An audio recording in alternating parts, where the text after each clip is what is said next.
안녕하세요. 공무원 퇴사 준비자 브런치입니다. 이번 달은 질병휴직을 사용한 뒤 처음으로 질병휴직급여를 받은 달입니다. 그리고 기대하지 않았던 정근수당, 즉 공무원들에게 1년에 2번 지급되는 근속에 대한 수당 또한 지급이 되었습니다. 휴직 중이라 못 받을 줄 알았는데 이렇게 들어오니 기분이 좋습니다. 이전에 티스토리에 대해 말씀을 드린 적이 있는데요. 그곳에 공무원 질병휴직에 관한 이야기를 쓴 적이 있는데 하루에도 해당 글을 검색하시는 사람이 30명이 넘게 보이십니다. 공무원 퇴사, 공무원 질병휴직, 공무원 진단서 받는 법 등 검색어로 제 티스토리에 방문을 하시는데요. 그만큼 전국의 많은 공무원분들이 힘들어하고 계시는 것 같아 참 안타까운 마음이 듭니다. 최근 세종시 공무원의 극단적 선택에 대한 뉴스도 보도되고 있는데요. 기사의 댓글을 보면 공무원에 대한 무지성 분노 및 세금 먹으면서 그것도 못 견디냐, 자영업은 더 심하다는 등의 내용이 달려화가 나면서도 또 열받기도 하는데요.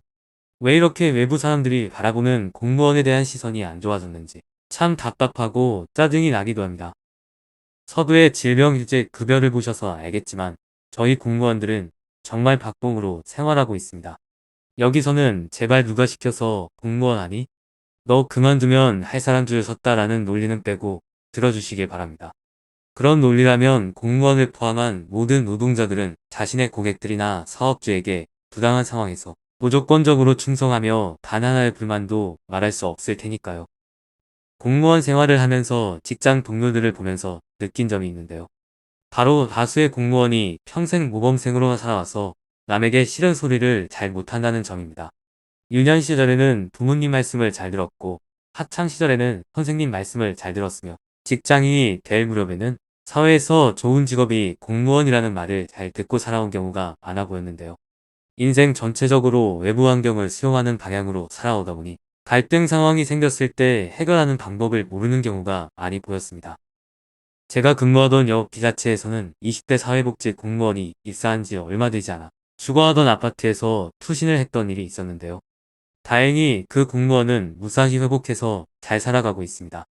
당시 직장 내 따돌림이 있었다고 하고 또 업무 인수인계를 못 받았다는 이야기가 있었는데요. 아무튼 지금도 기사를 찾아보시면 내용을 확인하실 수 있는 실화입니다. 제가 이 말씀을 드리는 이유는 힘든 상황에 처해 있는 공무원들이 바보라서 혹은 극단적 선택이 쉬워서 그렇게 행동하는 것이 아님을 알려드리고 싶어서인데요. 누군가는 이렇게 말하기도 합니다. 뛰어내릴 용기로 살아야지. 어떻게 들어간 공무원인데 쯧쯧. 그까짓 거 그만두면 되지. 뭘 그렇게까지 하냐. 바보같이. 공무원으로 근무하는 분들이 대부분 심성이 착하고 여리며 또 한편으로는 소극적인 면도 있다 보니 요즘 TV에서 나오는 MZ 세대처럼 따지거나 혹은 들이받는 행동을 하는 경우가 거의 없습니다.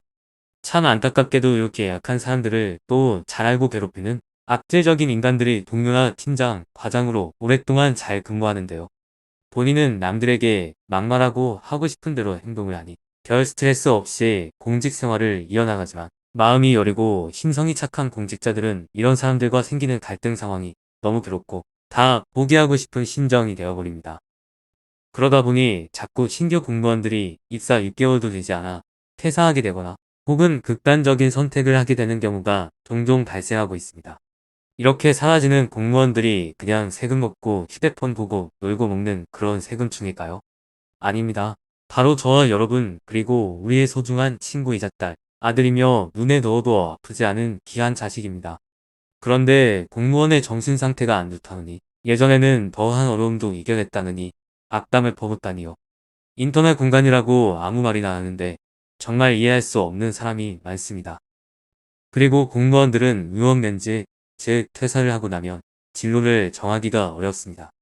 세무직, 근로감독관 혹은 기사 자격증이 있는 시설직이나 토목직 등 특정 직군을 제외하고는 공무원들은 일반 행정 업무를 보다 보니 특별한 전문 기술이 있는 것이 아닙니다.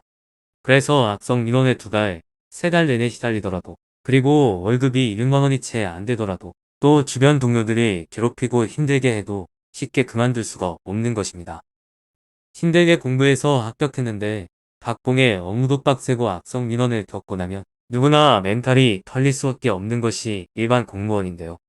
고용보험 가입이 되지 않으니 그만둬도 실업급여를 받을 수도 없고 또 나라에서 각종 지원금이 나오더라도 공무원이라고 혜택 대상에서 제외되며 30년을 넘게 근무하고 퇴직을 했는데 연금 개혁으로 사실상 납입 금액 대비 국민연금보다 수령액이 적으며 공무원 연금 수령자라고 기초연금을 받을 수도 없는 것이 바로 대한민국의 공무원입니다. 적다 보니 정말 공무원이야말로 사회적 배려가 필요한 계층이 아닐까라는 생각까지 들게 됩니다. 아무튼 저는 공무원 정상 재직 시옷은 거의 사지도 못하고 가끔 쿠팡에서 2만원 내외로 샀거나 탑10에서 할인하는 경우에 겨우 지갑을 열었습니다. 신발도 4만원이 넘는 신을 신어본 적이 20대 초반 이후로는 없네요. 아내와 외식을 할 때에도 한 끼에 2,000원을 넘기지 않으려고 노력하고요. 자동차 영상에서도 말씀드렸지만 지금 타고 있는 차도 20년이 된 SM520 차량입니다. 퇴사를 앞두고 질병휴직 중이지만 저도 정말 고민이 많습니다.